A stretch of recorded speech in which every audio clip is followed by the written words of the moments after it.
I'm really happy for being a law scholar, for being an Italian, and for being part of the response team to welcome Mario Savino, and I'm eager to listen to him. So, well, I cut it short.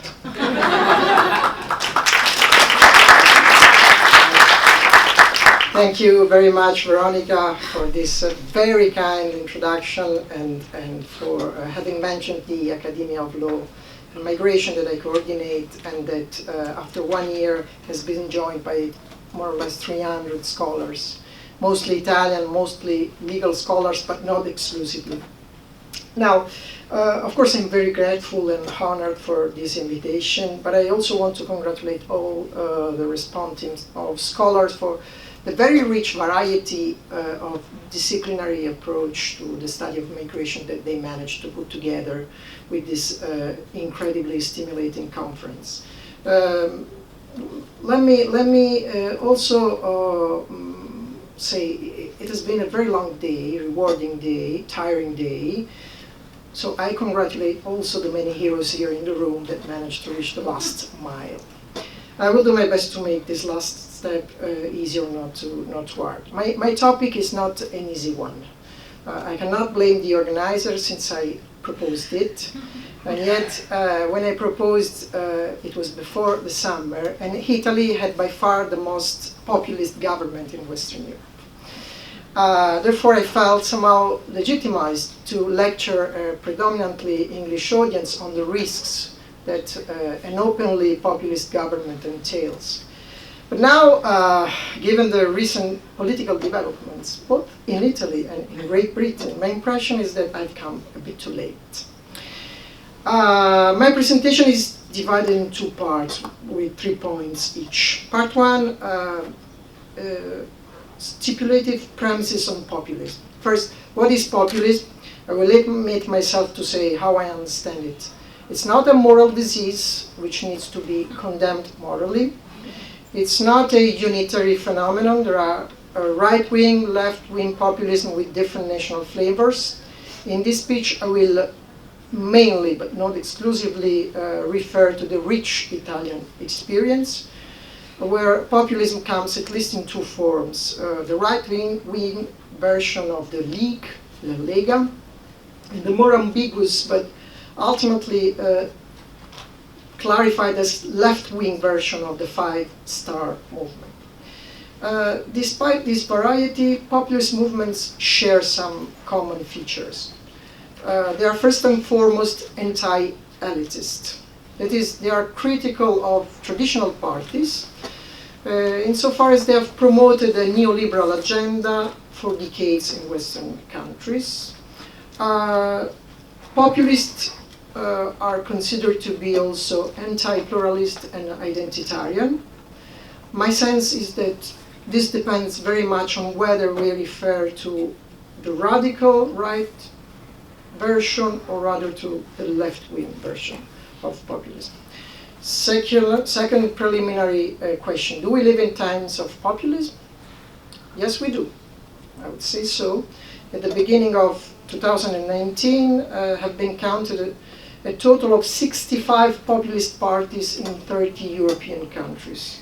The large majority of them, 55, qualifies as exclusionary or right-wing parties. A minority, 10 of them, qualify as left-wing or inclusionary parties. Some of them, 38%, have emerged as leading parties in government coalitions. In January 2009, we had populist parties in government in Austria, Finland, Italy, Greece, Czech Republic, Slovakia, Hungary, and Poland. Italy is not anymore in the list, perhaps, but we may perhaps add the United Kingdom. Can we? I don't know. Anyway, my point is, even when they are not in power, populist parties can successfully promote their agenda by seriously challenging mainstream political parties. And they may end up to indirectly shape their policies. To put it differently, non-populist government coalitions may well adopt populist measures in the attempt to tame the beast. Third question, what are the factors behind the rise of populism in Europe? Here, a first explicit connection with migration emerged. It is a common perception that the opposition to immigration and to multicultural society is at the very heart of the electoral success of populist parties, especially right-wing parties. Scholars, in fact, agree on the significant increase in the politicization of immigration since the 90s of the last century. And this in turn is consistent with the parallel rise of populist parties in the same span of time. Yet scholars disagree on the factors behind the politicization of immigration. First, most research shows that right populist vote is unrelated to the actual level of immigration. There is no direct correlation between the level of migration and refugee flows on one hand and the level of support for populist parties on the other. This is what political scientists say and convincingly demonstrated. Therefore, a first point of convergence emerged quite clearly in the political scientist debate. Whereas objective immigration figures are not per se sufficient to explain the rise of a populist sentiment, very relevant is the ability of populist parties to perform a crisis, that is, to spread the perception of a crisis, of a migration crisis.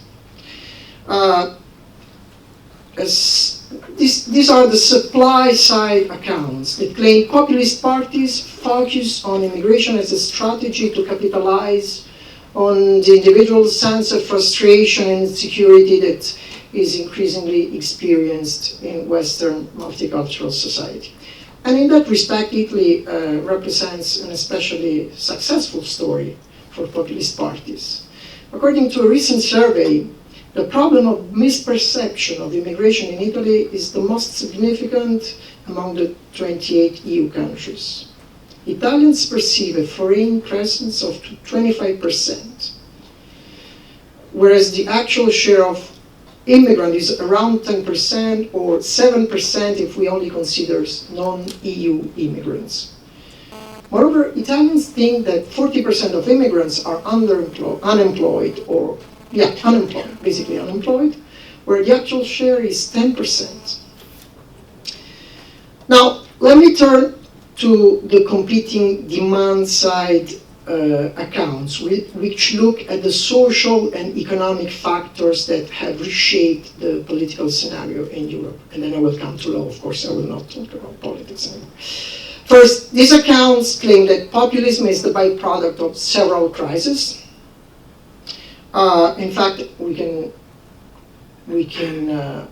consider at least three kinds of crises as relevant to our discourse. First, a long-standing political crisis. Representative democracy is facing a long-lasting crisis which is related to the lack of trust in traditional political parties and in democratic institutions more generally. Second, we had 10 years ago the beginning of a long economic crisis, the Great Recession that erupted in 2008. And then we had a security crisis, which reached its peak in 2015 with terrorist attacks at the heart of Europe, Paris, Brussels, and Iceland, in combination with the migration crisis, which brought in Greece and Italy 1.5 million refugees in a couple of years. Demand-side accounts have developed two main theories. It's worth mentioning them as, in my view, they are particularly relevant to understand and differentiate the claims and the approaches that populist parties have with regard to immigration. Let me start with the economic insecurity theory. Growing income inequality in the West has produced a social polarization that has quickly converted into a relevant political cleavage. A polarization has emerged between, put simply, winners and losers of globalization. The winners are those who have benefited from and still defend globalization and neoliberal economic policies. The losers, those who have suffered economic and social setback as a result of this crisis and therefore inevitably oppose this neoliberal agenda promoted by mainstream parties, distrust those parties, the elite, and rather favor protectionist positions. Second theory, cultural backlash theory. It refers to the reaction of indigenous population of host countries to immigration and to the erosion of the values and customs of Western societies. It's a reaction to profound cultural changes that have occurred in large part because of immigration, a crisis of identity, a lack of shared common values, the presence of Islam, etc.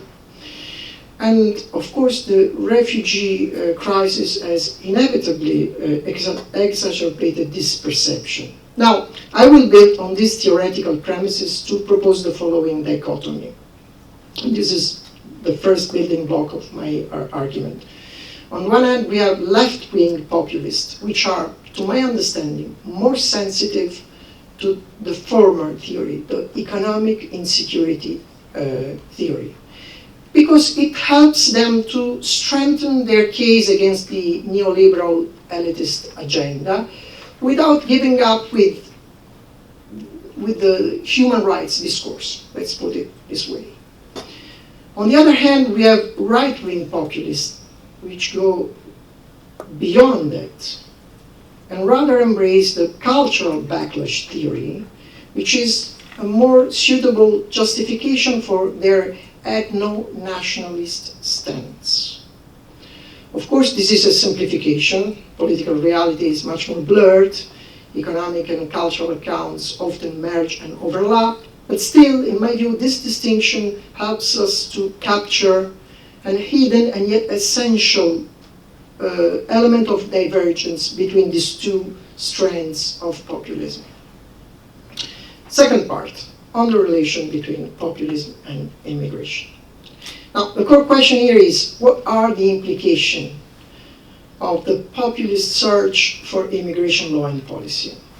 Again, here, 3 points. First point, and I will be more careful on these 3 points because they are really the core of my argument. First, I see populism as basically a majoritarian force. My first claim, my bottom line is populist movements share, although to a different extent, a majoritarian vision of democracy. And this vision exacerbates a structural imbalance that is embedded in immigration law. Let me clarify this claim in 2 points. Step 1, immigration law is structurally biased in favor of the insiders, the citizens belonging to the national community. Why? In democratic theory, liberal democracy implies a fundamental trade-off. Individual liberty or self-determination can be limited in the name of a common goal if, and to the extent that the individual, actually the citizen, is empowered to participate in the public decision-making that sets the common goal. By participating in the adoption of the decision on the appropriate balance between individual liberty and the pursuit of common interest, the individual somehow reconciles the two major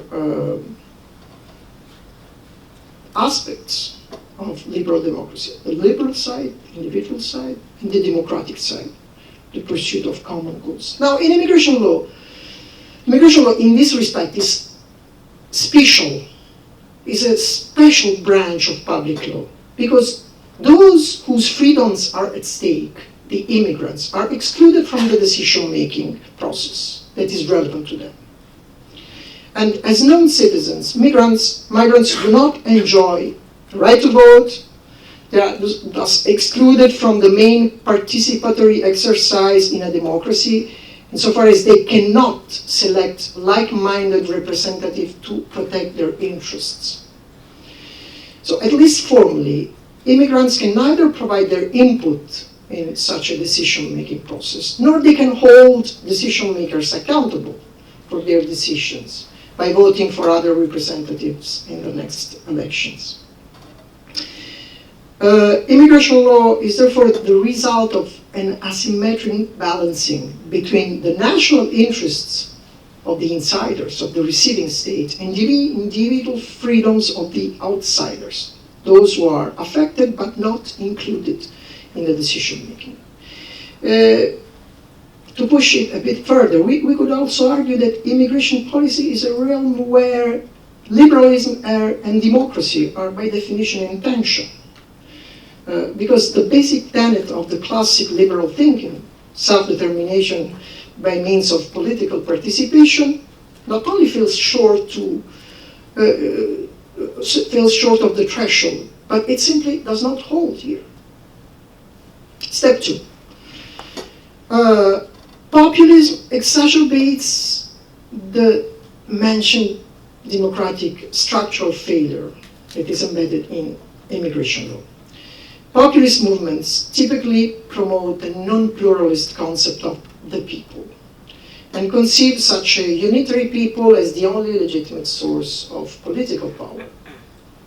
By claiming that the real essence of democracy is the absolute primacy of popular will or consent, populism basically share a majoritarian vision of democracy that helps them to remove or weaken the existing veto points, checks and balances, those who can oppose their revolutionary agenda.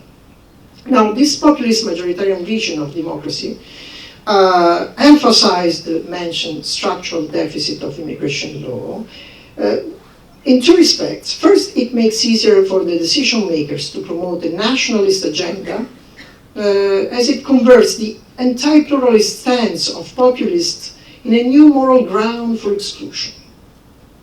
Secondly, it makes harder for the decision takers, immigrants, to advance their claim to an equal enjoyment of fundamental rights and to a gradual strengthening of their rights in relation to the duration of their stay.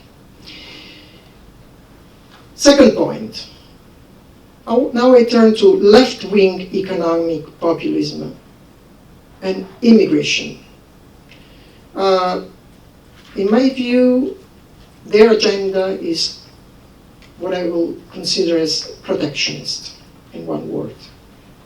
Put simply, left-wing populist parties pursue a main goal: the inclusion, not the exclusion, the inclusion of economic vulnerable nationals.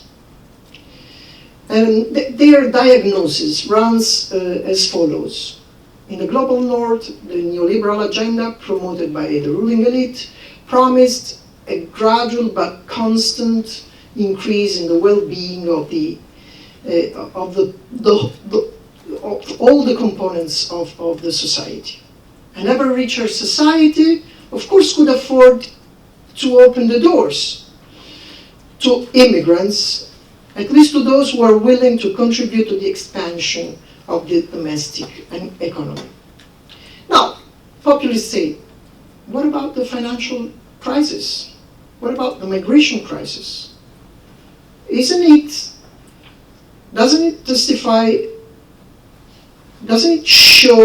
pierce the veil of the elite hypocrisy and self-interest?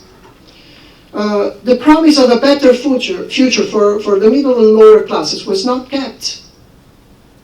We know from many economic analysis that there has been an economic polarization between those who are at the top and that have been very successful, their income has increased by 2.2% every year in the last 30 years. Whereas at the bottom, we have an average income that has been reduced by 1.7% in the same span of time. So we witnessed a significant economic divergence. In this context, it is precisely in this context that immigration has come to be perceived as a threat for those who are at the bottom of the social scale. Immigration is part of a broader neoliberal agenda, and it implies that domestic workers are can be replaced with fresh workforce that is willing to provide service at a lower price. It's an intentional strategy to make those at the top richer and those at the bottom poorer. Now, what are the legal implications of this diagnosis? What is the therapy that left-wing populists recommend?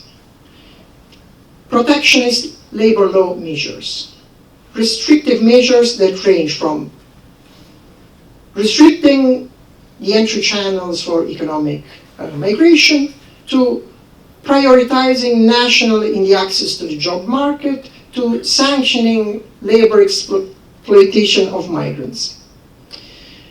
Second set of legal instruments, measures to exclude not immigrants in general, but irregular immigrants, because they are the most unfair competitors.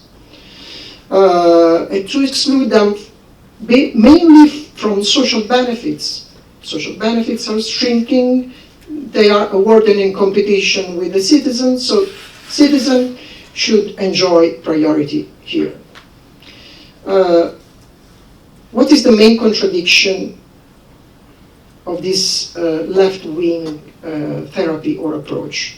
Opening new legal pathways of access to the job, although beneficial to the national economy and to welfare financing, is ruled out as a typical neoliberal measure. But the economy still attracts economic migrants. And the consequence is that the number of irregular immigrants increases, state regulation, restrictive regulation, fails, irregular immigrants become themselves an elusive target because it's difficult to reduce due to the structural flaws of the return policy. We cannot successfully bring them all back home. And secondly, because it's very difficult to prevent, precisely because we lack the entry channels that are the only way to establish a meaningful legal pathway to the job market and to make the whole system work. Third and last point, right-wing cultural populism and immigration. Here I will not qualify their agenda as just protectionist, but as illiberal. Main target, immigrants. Their main target are immigrants without distinction, including asylum seekers. Why all the immigrants? Because all the immigrants are bearer of a different culture and a possible threat to security.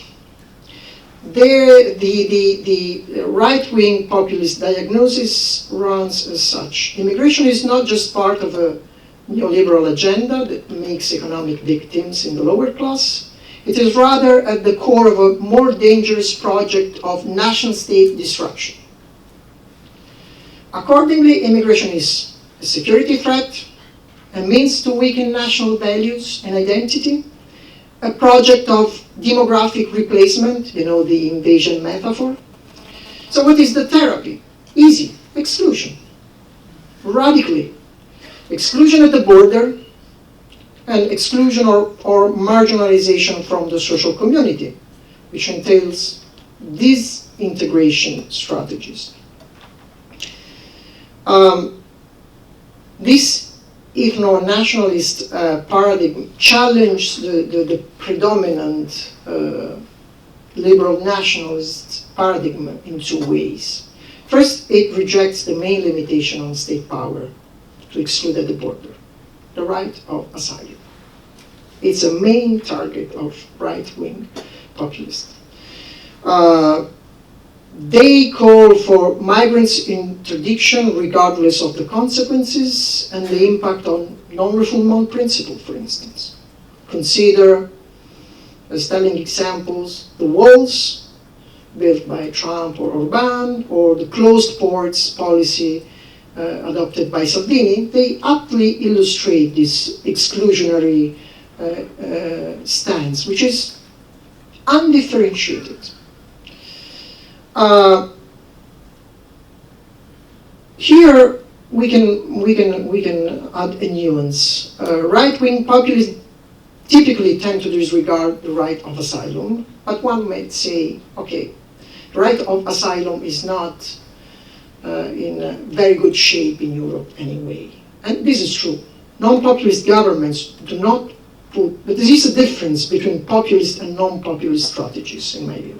Non-populist governments do not put in question openly this right, but try to erode it indirectly by means, for instance, of the safe third country clause. If you come from a safe country, you will not get protection.